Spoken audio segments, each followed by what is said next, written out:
یک زن 30 ساله در منطقه میتیش در کنار مسکو به قتل برقصانه فرزند خودش متهم میشد. به او تا 6 سال زندان تهدید میکند.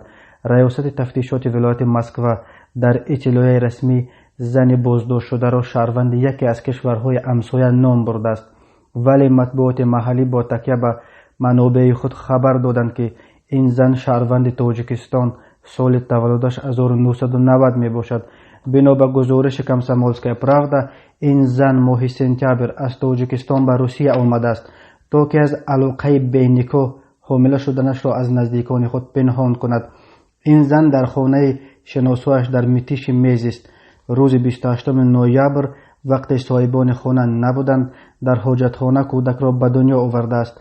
صاحبان خانه بعد بازگشت جسد کودک نوزاد جنس دختر را پیدا کرده به یاری تعجیلی زنگ زدند، ولی طبیبان به جز تایید مرگ کودک کار دیگری از دستشان نآمده است. مادر کودک ابتدا اصرار ورزیده است که کودک مرده به دنیا آمده بود، ولی تشخیص سودی طبی نشان داده است که این نوزاد در نتیجه ضربه به کاسه‌خانه و مغز سر جان داده است. بنابر فرضیه کامسомольская правда زن بعد تولد کودک او را با شست بر روی فرش پرتافته است. تولد کودک از علاقه های جنسی غیر شرعی در جامعه محافظه‌کار تاجیکستان عمل ننگین ارزیابی می شود.